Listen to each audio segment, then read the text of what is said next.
Olha, a gente de volta novamente, né? Vamos à segunda parte da nossa aula hoje sobre os liberais, socialistas e nacionalistas no século XIX na Europa, né? Agora vamos tratar da questão dos chamados nacionalistas. Então, eu vou aqui organizar a nossa apresentação. Sobre o socialismo, eu vou tratar esse tema, né? Primeiro falando dos teóricos e depois falando sobre as lutas sociais, destacando a chamada Comuna de Paris de 1871, a primeira experiência de um governo socialista na história da humanidade, né?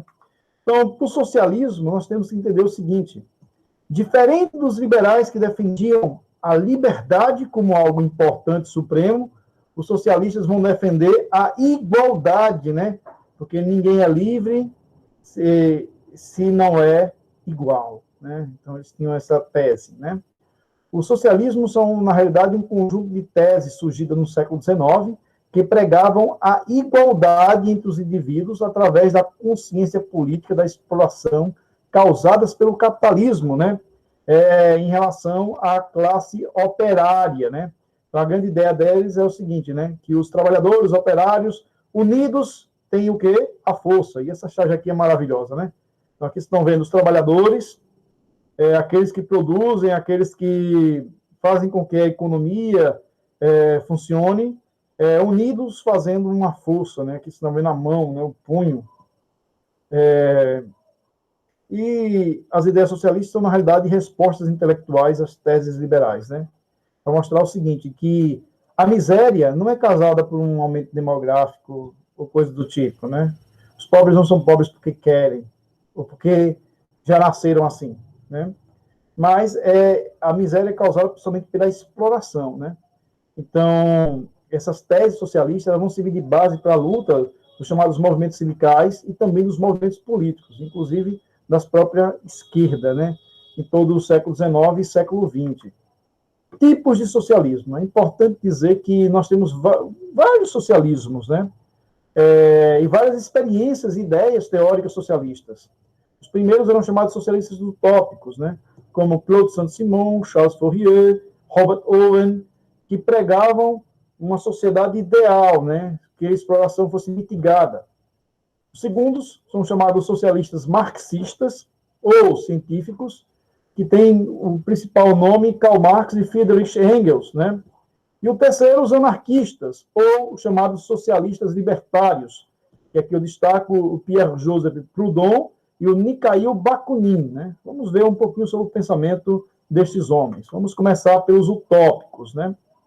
Então, os primeiros socialistas eram homens que criticavam a situação precária da classe trabalhadora, via a exploração, via o sofrimento, viam os impactos da Revolução Francesa e buscavam resolver isso com mudanças um tanto quanto acentuadas para poder melhorar esse sistema, né? Então, eles atacavam a grande propriedade e a exploração abusiva do trabalho. Lembrando que, nessa época, mulheres e crianças trabalhavam em fábricas 16, 17 horas por dia. Eles acreditavam que poderia haver acordos entre as classes dominantes e os explorados, né? E preconizavam modelos idealizados, né, românticos, de como haver uma sociedade em harmonia, né? Onde o dono da fábrica e os trabalhadores ganhassem um com o trabalho do outro, né? Estão vendo aqui uma fábrica de tecido inglesa do século XIX, né? Uma fábrica moderna, limpa, higienizada, né? Aqui você tem a produção de tecidos, né? E essa fábrica aqui mostra que havia, uma fábrica com boa parte das mãos de obra feminina, né? E que havia respeito e organização dos seus patrões, né? Então, esses teóricos vão tentar criar sociedades perfeitas, ideais, adequadas para a nova experiência do século XIX. O primeiro desses teóricos é o Claude Saint-Simon.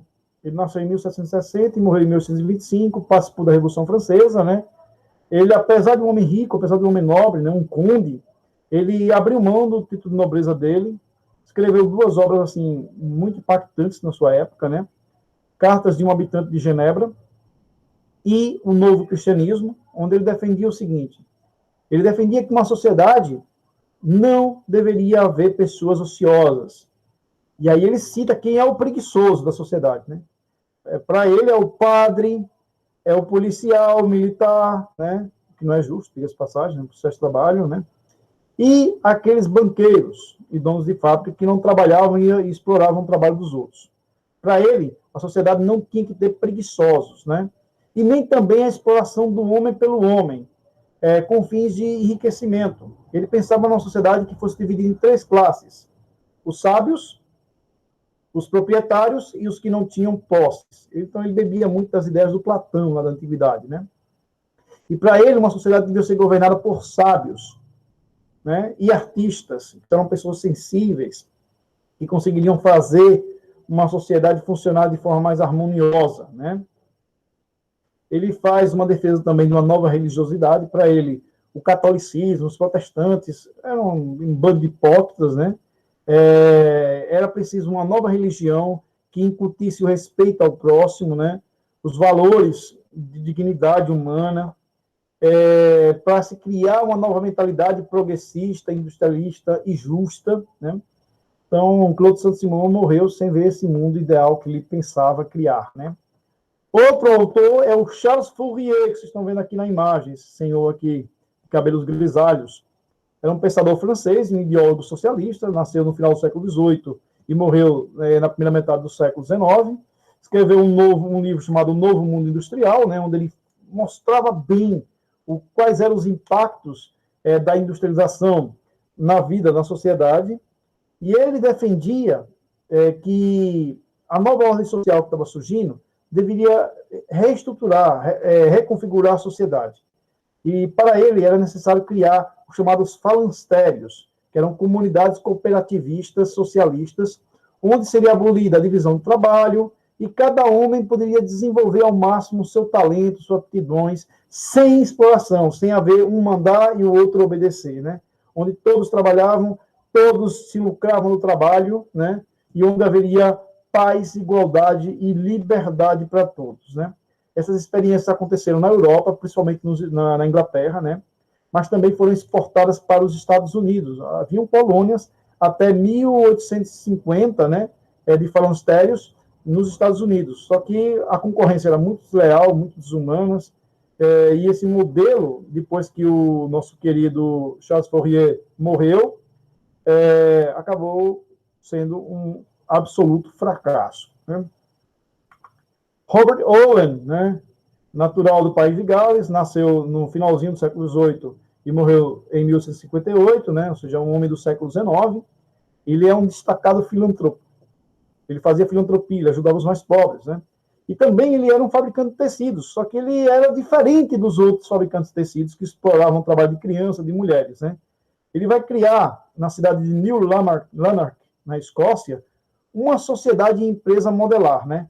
Através de comunidades cooperativistas de viés coletivista. Ou seja, todo mundo trabalhava, todo mundo tirava o seu lucro, né? Só que ele foi expulso da Inglaterra, né? Porque isso é o que não queria os grandes operários, os grandes donos do capital, né? E ele vai fundar uma nova colônia nos Estados Unidos, em New Harmony, que significa, no inglês, Nova Harmonia, né? E lá, nessas comunidades do nosso querido Robert Owen, né, haveria salários proporcionais às horas de trabalho, né, com redução da jornada de trabalho e melhores condições de trabalho, o que vai fazer com que essas experiências fracassem ao completo. E Owen, ele perdeu quase toda a sua fortuna, né? Ele investiu, ele era um homem milionário, né? Ele investiu seus recursos nessas ideias que deram um grande fracasso, né? Ele perdeu 80% do que tinha ganho, né? Mas já mostra aí homens que tentavam mudar a sociedade, né? Melhorar a sociedade, né? Então, Robert Owen é digno do nosso respeito, né? E aí, já a partir da década de 40 do século XIX, né, vão surgir os chamados socialistas marxistas, né? Esses aí já não queriam mais melhorar o capitalismo, fazer alguns ajustes, eles queriam destruir o capitalismo, né? E criar o socialismo, né? Por isso que eram chamados de socialistas. E marxista por causa do principal nome, né? Aqui estão vendo a imagem de Karl Marx, né? Um jornal na mão, ele foi um grande jornalista, né? E Friedrich Engels, né? Esses são os dois principais nomes do chamado socialismo marxista, né? Eles defendiam a superação do capitalismo pelo socialismo por meio da maturidade política do operário, né? Do operariado, né? E também eles defendiam que fossem formuladas teorias científicas e filosóficas, não de forma idealista, mas baseadas nas realidades econômicas e na evolução histórica, para poder explicar a realidade de exploração do capitalismo, conscientizar os trabalhadores e os trabalhadores poderem fazer a revolução que ia acabar com o capitalismo. Seus principais expoentes foram o judeu-alemão Karl Marx e o alemão, mas que viveu muito na Inglaterra, Friedrich Engels. Karl Marx é considerado um dos pais da sociologia moderna. Vocês vão estudar ele em sociologia também, né? E suas teorias são usadas até hoje para as lutas políticas por meio de partidos e debates ideológicos, né? Então, a figura do Marx é uma figura assim, muito destacada, né? Muito lido, é um dos autores mais lidos de todos os tempos. Vamos falar um pouquinho sobre ele aqui. Vocês estão vendo a foto do Karl Marx, né? Todo barbudo. Karl Marx nasceu em 1818 e morreu em 1883, ou seja, é um homem do século XIX, né? Natural da Alemanha, era um homem de ascendência judaica, né? Estudou direito e se formou em filosofia, né? Onde sofreu muita influência do filósofo Hegel, né? Suas principais obras são o Manifesto do Partido Comunista, em 1848, a Contribuição à Crítica da Economia Política, de 1859, e principalmente a sua obra-prima, né? O Capital, de 1867. Esses livros aí, Marx buscou estudar o capitalismo. O que é o capitalismo, como é que ele funciona, né? Quais são os mecanismos que estruturam o capitalismo. Ele foi um personagem muito ativo na imprensa, publicou diversos livros de grande impacto para o pensamento social. Por causa dessas ideias, ele foi muito perseguido, né? Ele teve que viver entre a Alemanha, morou na França, morou na Inglaterra, né? E buscando sempre desenvolver essa conscientização da classe operária, né? É uma figura até hoje muito odiada, né? Principalmente pelos movimentos de direita, né? Que demonizam essa figura, esse grande intelectual que é o Karl Marx. Outro grande intelectual é o Friedrich Engels, né? Que nasceu em 1820 e morreu em 1895, contemporâneo do Marx, grande amigo do Marx, né? Ele era alemão, mas viveu na Inglaterra, era um empresário, isso é interessante, né? Um grande empresário do ramo industrial, né? Tinha fábrica de tecidos na Inglaterra. Escreveu livros como A Situação da Classe Trabalhadora da Inglaterra, de 1845, né? Um livro que ele mostra como era a situação de exploração e de miséria dos trabalhadores na Inglaterra. A Origem da Família, a Propriedade Privada e do Estado, né? Essa obra de 1884, um livro muito importante, onde ele trabalha como é que surgiu a propriedade privada, principalmente, né? Um livro polêmico. E o papel da violência na história, né? Onde ele defende o seguinte, né? Os trabalhadores explorados têm que usar a violência também, porque contra eles é usada a violência, né? Foi coautor e parceiro de Marx. Inclusive, quando Marx passou, devido às perseguições que sofreu, necessidade, quem ajudava financeiramente era Engels, né? Por isso essa dobradinha aí, Engels e Marx, foi muito forte no século XIX. Ideias marxistas, né? Eu vou tentar trazer aqui, são muitas ideias, né? Eu vou trazer as principais, né? Eu vou começar pela primeira delas. As transformações da sociedade são resultado das forças econômicas. Então, os marxistas buscam explicar a sociedade pela economia. O que é uma sociedade? É a sua relação de forças econômicas, né? A economia era a base da sociedade, né? Eles chamavam de infraestrutura. E sobre a infraestrutura eram construídas superestruturas políticas, jurídicas, religiosas, culturais, morais, né? Então, cada época tinha a sua forma de organização econômica, que o Marx vai chamar de modo de produção, né? Que constantemente é superado por outro, né? E aí ele cita os vários tipos de modo de produção, né? O primitivo, o escravista, o feudal, o capitalista e o socialista, que para ele seria o futuro da humanidade. Marx também fala das lutas de classe, né? Como motor da história, o que faz com que a história se movimente, que haja, né, uma dinâmica, uma evolução da sociedade, é a luta de classe, né? É a consciência dos trabalhadores que existe uma classe, existe sempre classes dominantes, exploradoras e classes exploradas, e cabe aos explorados lutar contra a sua exploração, né? Esse método aí que ele chama de materialismo histórico, ou seja, explicar através das questões materiais no passado as lutas que as sociedades têm que travar no presente, né?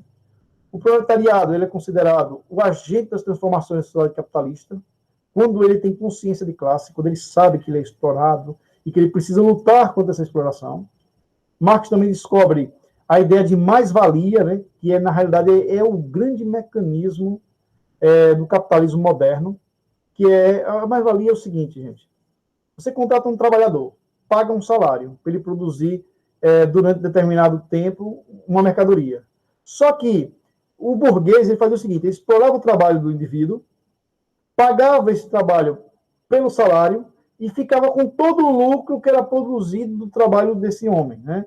Isso aí Marx dizia que era roubo, e ele chamava isso de mais-valia, né? Ou seja, que era uma exploração a mais, né? Era uma apropriação do capital explorado sobre o trabalho do operário para os burgueses, para além do seu salário, né? Então, vamos imaginar aqui o seguinte, né? Um padeiro, ele é contratado para fazer um trabalho de fazer 100 pães, certo? Só que ele só recebe por 50, e os outros 50 ficam na mão do empresário, né? Do burguês. Então, para Marx, isso aí era um mecanismo que explicava por que os trabalhadores trabalham e ficam pobres, e por que os burgueses não trabalham e enriquecem, né? E Marx também defendia o advento do socialismo, através da revolução, a Revolução Socialista, que é derrubar os patrões, a burguesia, e instaurar a chamada ditadura do proletariado, né, como uma fase transitória em direção ao comunismo. Então, é preciso entender bem isso aí. Socialismo é a primeira etapa de superação do capitalismo, onde os trabalhadores tomam poder. E todo mundo vira proletário, né? É uma fase transitória, que ainda existe Estado, para uma outra fase, que é o comunismo, quando não há classes sociais, todo mundo é igual, né? Não há propriedade privada, não há exploração. Para Marx, o futuro da humanidade era o comunismo, né? Todos nós seríamos comunistas, né? Em sentido pleno da palavra, né? Só que nunca, em lugar nenhum do mundo, se atingiu essa sociedade sem classes, sem propriedade privada e sem exploração, né? O máximo que se conseguiu atingir foi uma sociedade socialista, né? Com o máximo possível de igualdade social, né? Mas, mesmo assim, manteve-se algumas classes sociais. E, por fim, os socialistas libertários, também conhecidos por anarquistas. Esses aí eram muito mais radicais do que os socialistas marxistas. Eles eram contrários ao capitalismo e também ao socialismo, né? Eles defendiam a destruição de toda forma de governo, toda forma de opressão. Eles defendiam que a liberdade do indivíduo tem que ser absoluta, né?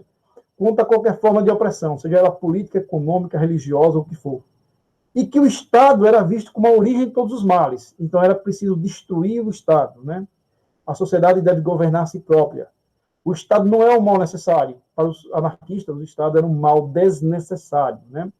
E era o Estado que garantia a propriedade privada, que deveria ser destruída, eliminada. Tudo deveria ser de todos, né?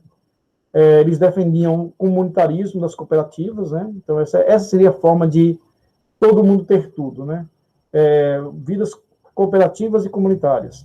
E alguns desses autores defendiam, inclusive, a violência, a revolução, como método a ser empregado contra os capitalistas. Os principais nomes são Érico Malatesta, Piotr Kropotkin, Lev Tolstói, Henri Trudeau e Emma Goldman, né? Porém, os dois grandes nomes anarquistas são, primeiro, um precursor, né?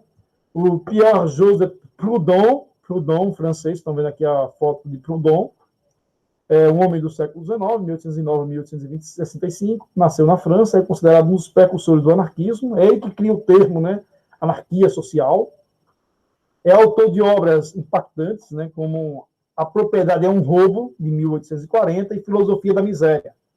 Inclusive, esse livro, Filosofia da Miséria, o nosso querido Proudhon, ele escreve mostrando, teoricamente, de forma filosófica, né, uma explicação filosófica, como é que surgia a miséria, né? E aí um amigo dele, né, o Karl Marx, escreveu um livro depois chamado A Miséria da Filosofia, para fazer uma crítica ao Proudhon, né?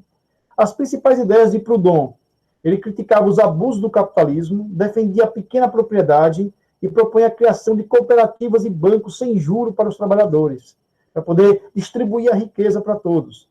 era defensor da República dos Pequenos Proprietários, né? E ele transitou entre o socialismo utópico e o anarquismo. Porém, o grande nome, né? Aquele que é considerado o auge das ideias anarquistas, é o russo Mikhail Bakunin. Bakunin, estão vendo aqui uma fotografia dele, todo barbudo, né? Em roupas humildes, trajes humildes do século XIX, cabelo desgrenhado, mas foi um grande revolucionário, né? Ele nasceu na Rússia e ele é considerado o maior expoente do socialismo libertário ou do anarquismo. Viveu a vida inteira dele ou preso, ou se envolvendo em greves, revoluções, ou exilado, né? Foi um homem muito perseguido, foi um homem que, onde tinha revolta, ele estava no meio, né? Seus principais livros são Catecismo Revolucionário, de 1866. Ele fala que um revolucionário tem que ser uma pessoa quebrada para o mundo, né? Ele não tem que ter religião, ele não tem que ter amores, ele tem que lutar por um mundo melhor. Textos Anarquistas, de 1874, e Deus e o Estado. Esse livro, Deus e o Estado, é muito impactante, né? Ele diz o seguinte, né?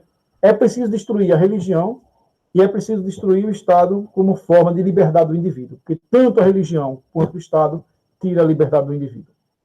E as principais ideias dele é a seguinte: ele defendia a violência terrorista como ferramenta de luta contra os opressores.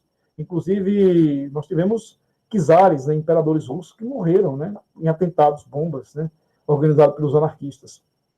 Suas ideias eram baseadas, primeiro, na liberdade, segundo, no federalismo, né, na divisão federal, acabando com essa ideia de Estado, de nação, né.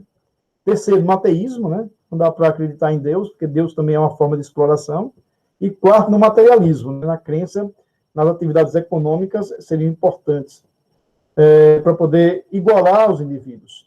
E também ele vai defender uma educação politécnica, né, uma educação de ensino integral, ensino técnico e ensino intelectual misturados, né. Essas ideias anarquistas vão influenciar muito na educação. E eles pegavam o seguinte, gente, olha que coisa curiosa, né? E não deveria haver professores, que todos os alunos deviam ser professores de todos, né? Então, essas eram as teses do Mikhail Bakunin, né? E essas ideias socialistas e tudo vão influenciar politicamente, né? Em 1871, nós vamos ter a chamada Comuna de Paris, o primeiro governo socialista da história da humanidade. Estão vendo aqui uma fotografia muito interessante, né?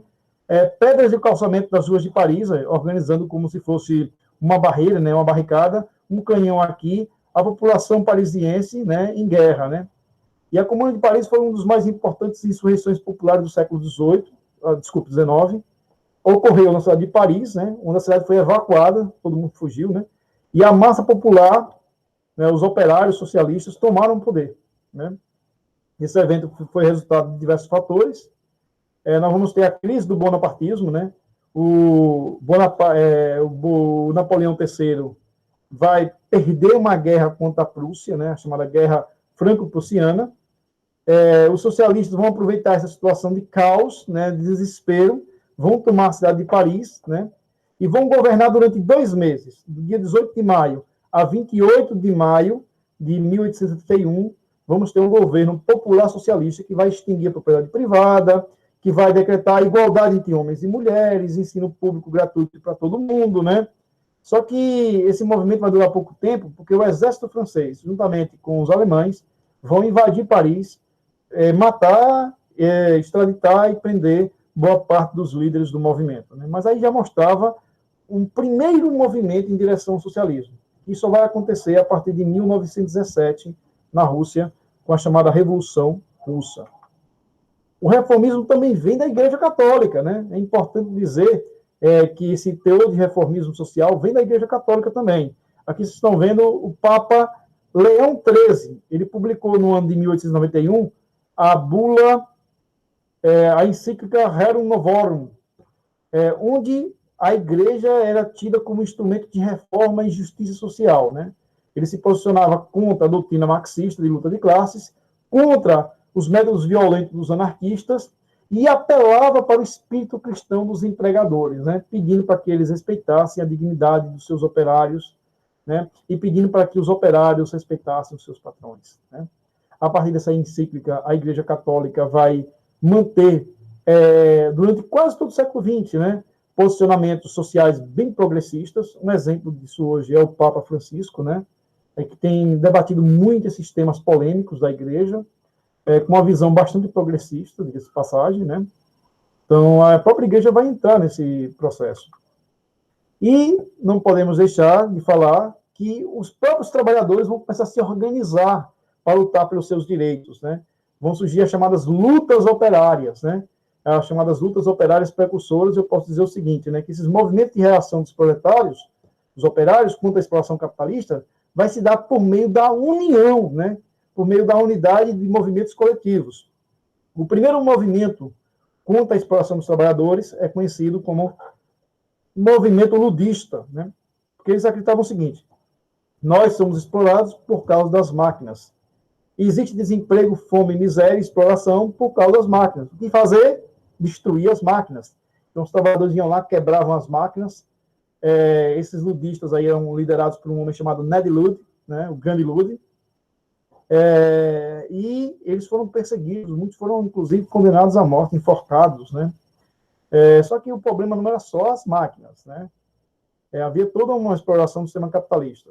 Depois vai surgir as trade unions, que são as primeiras organizações trabalhistas, né? Que buscavam ouvir os trabalhadores, catalisar essas insatisfações e organizar a luta da classe operária. Na década de 30 e 40 vai surgir um movimento conhecido como os cartistas, né? Que era um movimento popular de abaixo-assinados pedindo reformas no parlamento, né? Principalmente na Inglaterra, né? Para a melhoria das condições de trabalho e de direitos políticos. Aqui você tem uma charge muito bonita de um trabalhador, ele é apresentado como grande, bem grande, com The Carter, a carta, né? E esse trabalhador leva para o parlamento na Inglaterra, que está vendo um parlamentar bem pequenininho, e pode perceber que o tamanho, né, da carta do abaixo-assinado era muito grande, né? Destacando a importância, né? O papel que esses documentos tinham na pressão política, né? Mas muitos deles não resultaram em grandes coisas, não. A partir da década de 40, nós vamos ter a criação da chamada Liga dos Justos, que é, na realidade, as primeiras organizações socialistas internacionais. Em 1864, na cidade de Londres, né, vamos ter a primeira Internacional Operária, e aí vai se formar a chamada Associação Internacional dos Trabalhadores, onde trabalhadores de vários países do mundo vão para o Congresso para debater ideias. Nessa época, o debate, o embate, a briga maior entre os marxistas e os anarquistas era Marx e Bakunin se enfrentando, né? Em 1889, vamos ter a Segunda Internacional, que aí vamos ter a influência do trabalhismo, né, inglês, e do reformismo, e também da social-democracia alemã, que defendia que o socialismo fosse alcançado de forma lenta, por reformas, por atuação política, né? Inclusive, Inglaterra e Alemanha tinham essas ideias, né? Muitos desses membros socialistas. E apenas em 1919 vamos ter a chamada Terceira Internacional, que aí vai trazer-se as teses da Internacional Comunista depois da vitória da Revolução Russa, né? Vou parar por aqui e vamos para a nossa terceira parte. Daqui a pouquinho a gente vai disponibilizar o vídeo da terceira parte da nossa aula, né? Um abraço a todos, fiquem com Deus e se cuidem.